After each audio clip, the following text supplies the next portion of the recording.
Hitman here.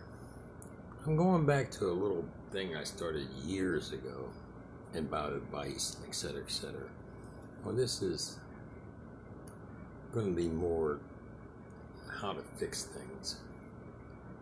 Let's start out by discussing and let you know how serious I am. I put my teeth in for this. And I actually kept notes, which I don't usually have to do. I enjoy winging it, but I want to get most of the facts right, the best to my knowledge, and I've looked up what I didn't know. Let's start out with a little quote from Khalid Gibran Muhammad.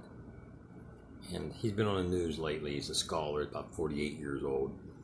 And he read, according to the criminal, whatever you want to call it, all about the 1919 riots in Chicago, the 1935 riots, and the 1943 Harlem riots, and of course the 1965 Watts riot. Now, he's right, what he said. He said, every time commission does something, nothing really changes. It's just a Band-Aid on real problems. A good example, Cleveland, for example, they had remember Tamir Rice, young boy, 12 years old, shot for basically, basically airsoft, right? Airshot, a BB gun. Almost immediately. Now, Cleveland had a law they tried to pass, and this was the federal Congressional Act. They said that they would like you file paperwork anytime you grab your gun out, anytime you pull a weapon.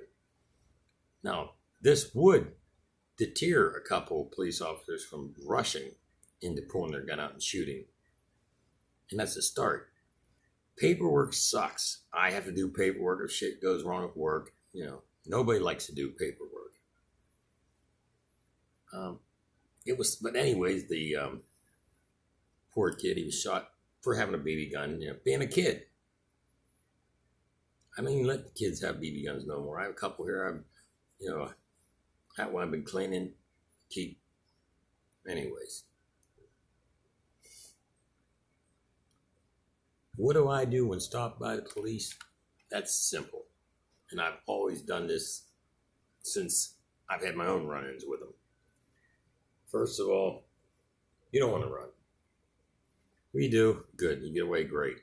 Now, me and my girl, we're coming back from the bar. She's dressed in her bar clothes. I haven't been drinking, not really. Get pulled over by the Rochester police. They sent Barney Fife in the new car. He was really excited to have it zipping around, unmarked. And I saw him cut up to the Monument place as you're coming off past the Pizza Hut. And I saw while he's turning around, he's going after a blue car in front of me, which I knew who they were from drinking, and I knew they were drinking. So when he pulled up there, I zipped through. So when he turned around, I was in front of him. Just you can't get around me, in other words. So I putzed around a little bit. He pulls me over. I ain't worried about that. So I tell Ginger, I said, look, this is what you do. You put your hands on the dash. And don't move them. And don't say anything unless he asks you. Me, I put my hands on the steering wheel so you can see my fingertips up towards the top. And I wait. He moseys on over. And he says, do you know why I pulled you over? I have no clue. Because I always get that wrong anyways. He says, because your exhaust was really loud, which wasn't true. It was actually the front manifold, which I explained to him, and I had an appointment Monday to get that looked at. But I delayed him enough so my people wouldn't get the ticket. Now, back to how that's just one thing you can do. You don't want to antagonize an asshole. You never know where you're getting asked. Think about it. You get pulled over. I know many guys who do this. They get pulled over by the police, and what do? They turn around, they start bitching. You son of, when you pull me over, I'm not doing anything. Stupidest thing to do. I would take a ticket every day over arguing with the cop. Can't win that argument. Now he's looking at your background.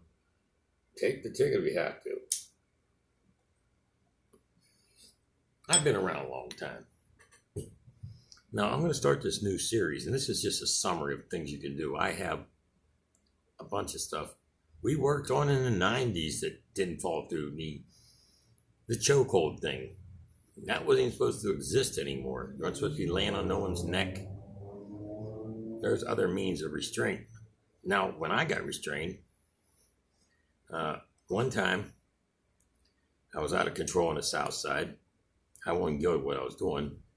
But long story short, when I went after the cops, after I threw one over a car and flipped another one, they hit me in the back of the head with a gun sight. Now, it wasn't them that tortured me. It was the county jail, and I won't get into that. I should have sued them both times they did something to me. And another time it was like a bad episode of Cops. I didn't have no shirt on. I'm only in jeans. I'm laying on some Chinese laundry. They got all their guns drawn on me. I got like 6 guns in my face, you know. Don't you move. I'm tired. I ain't going nowhere. I think they picked me up and took me the hell out of there. It wasn't even that big of a deal. But then I used to drink a lot more back then because I had a lot more reasons to drink. And I didn't, you know. That was one of the worst times I got in trouble. Well, we're not going to get into that. It's just, why do I feel that I'm qualified to give advice? Because I've been on both sides. You know, started my illustrious career in the military. When I got out of the service, my father was disappointed because I didn't make it my career like he always wanted to do. He couldn't get him because back then, bad eyes, flat feet. Although he was fast. Oh my God, he was fast. Penn State wanted him. He was a little guy. He wanted him bad, and he couldn't do it because his father had to take care of his mother. Hi, Ginger. So, kind of lost my train of thought. Ginger stuck in there for a minute. But I'll start this series, and I haven't decided how to fix the police, excuse me for a second, or what can we do different as a society. I think we're going to start out with history lesson, because these people are tearing down all these monuments and stuff. Now, I took Black history. Matter of fact, I took it twice. Not that flunked one. I just want to re-educate myself a little bit. I've also taken American history about the Native Americans, which you want to talk about people getting screwed. But there's a lot of tough choices and a lot of things that have to change. You can't say fuck the police and all that they stand for. I mean, sure, it sounds good on paper. You know, oh, well, we'll just keep a community thing. No, it's not going to work. You're going to need the police. The problem with the police, I'm going to say right now, is they're doing way too much more than they have to normally do. You know, usually we used to have social programs. They would take care of some things. Places for the kids to go. This is why I'm registered as a Democrat, because the Democrats are known for throwing all the money they can possibly throw at kids programs. They don't care. And I do enjoy a strong Republican president when the situation calls for it. And Trump is crazy enough and perfect enough to keep this government going. That's all I'm going to say for now. Stay tuned. This is just an introduction. My next video will probably be a small Black history lesson. And then following that, what you can do about the police. And you have to fight their union. Take it from someone who's the son of a union rep and also a union grievance himself. I stopped that anymore because it got to be too much. All right.